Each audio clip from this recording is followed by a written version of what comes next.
Good morning, Duncan, friends and family. Thank you for giving me a few minutes to talk about Daily Planet.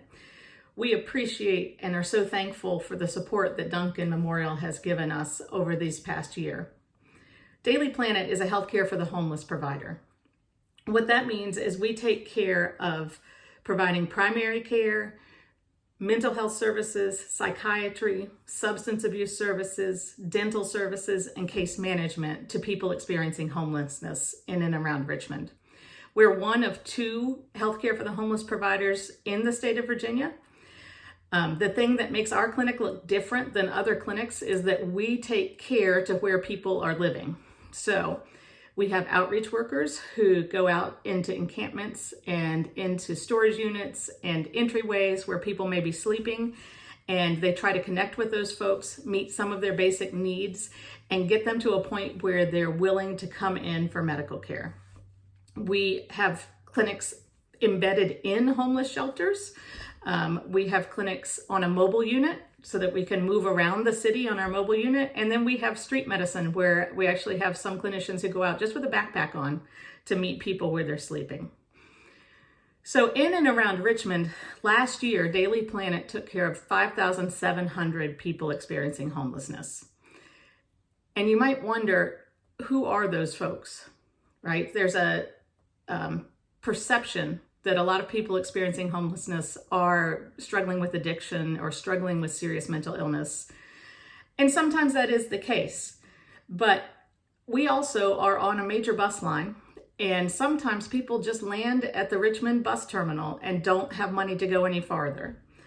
Other times we get patients who have been incarcerated, and they've been incarcerated maybe for the majority of their adult life. We have people walk in every week who have been incarcerated more than 30 years. And at the end of that incarceration, they're over 60 years old. They're dropped off with a bus ticket and a little bit of cash and no life skills, no job training, no place to shelter. So that's a chunk of our patients. We also see international refugees. So we see refugees from Afghanistan that were airlifted back in October that have landed in a country where they are completely overwhelmed by the amount of foreignness. We see refugees from Central America. We see people that are trying to escape domestic violence. We see lots of people who are evicted. With the rising property values in Richmond, a lot of landlords are issuing changes in rent. So, they might give you 30 days and your rent goes up by $200, and a lot of our folks just can't do that. So they end up living in their cars or doubling up with a friend or family member. Some of the folks we see come straight out of the hospital. So one of the first weeks when I was working at Daily Planet, I saw a woman who was an RN, had a job in a hospital, and had an unfortunate medical event that landed her in the hospital for 6 weeks. She didn't pay her rent, and when she came back to her house, everything was gone. Her landlord had evicted her during the time that she was in the hospital. So she was suddenly into the shelter system in and around Richmond. So the shelter system, let's talk about that a little bit. Richmond participates in something called a coordinated entry system. So anyone who is within 3 days of homelessness can call what's called the Housing Connection line, and they speak to a housing worker there who tries to keep them stable in the home that they're already in, or tries to help them find another stable environment that has heat and running water. And if that's not possible, then they put them on the waiting list for one of the shelter beds.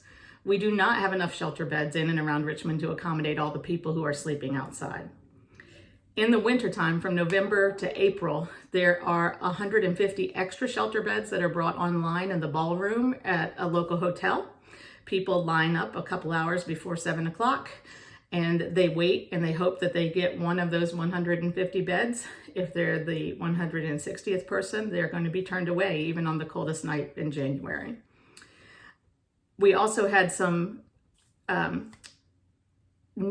additional shelter beds added during the COVID pandemic through some of the COVID funding that came from the federal government to help people experiencing homelessness. We had 115 extra hotel rooms that were made available for sheltering. So the cold weather shelter with 150 cots closes April 15th. The 115 hotel rooms close April 1st. So there's going to be another influx of people sleeping on the street in and around Richmond, because at stable state, we only have about 400 shelter beds. Last year, there were just over 750 families who called the Housing Connection line looking for emergency housing. And we just don't have that number of beds available in shelter. So what Daily Planet does, in addition to providing healthcare for folks, we do provide a little bit of shelter. We have about 30 beds of shelter. 10 of them are set aside, 10 to 15 of them are set aside for people that are being discharged from a hospital stay. So somebody might have had a heart attack or had a pneumonia or broken a leg, and they're getting discharged from the hospital, and it would not be safe for them to go directly onto the street. We partner with the local hospital systems who fund us to provide beds for people to stay about 30 days or however long it takes them to get over their acute illness. We have a second shelter that has between 15 and 20 beds, and that shelter takes care of people, mostly veterans, who have dual diagnosis of serious mental illness and substance abuse. So in both of those shelters, we spend a lot of time working on recuperation.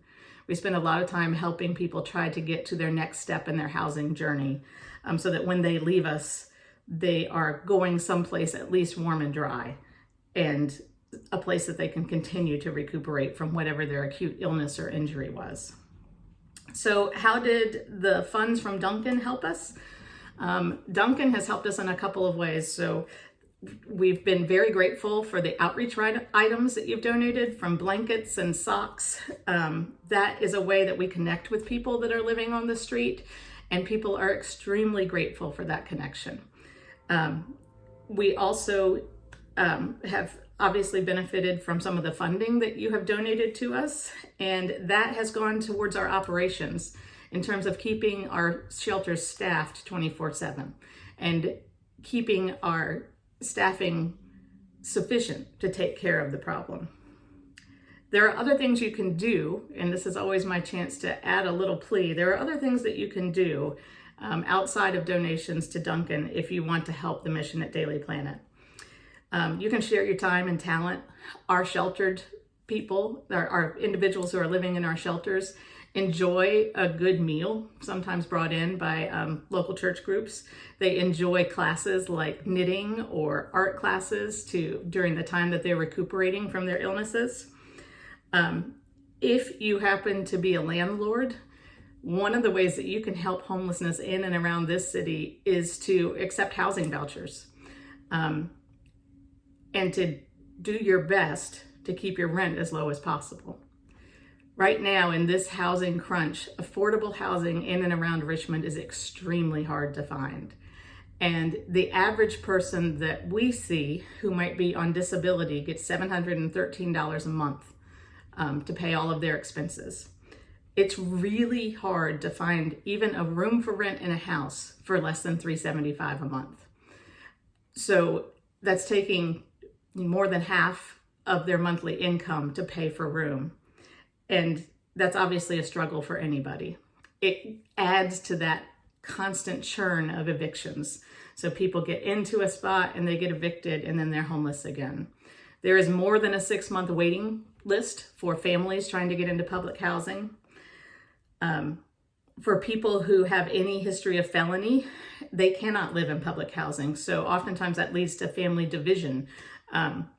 If somebody has been incarcerated, served their time, and come back and wants to rejoin their family in public housing, they're not able to. The whole family will lose their housing. So it's a difficult situation right now in and around our city. It's a difficult situation in and around the country. We certainly don't have the highest rates of homelessness around the country, but we definitely have a growing rate of homelessness.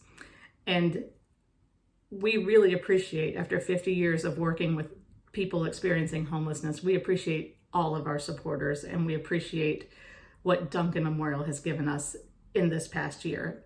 And we're grateful for anything else that you can contribute. Thank you.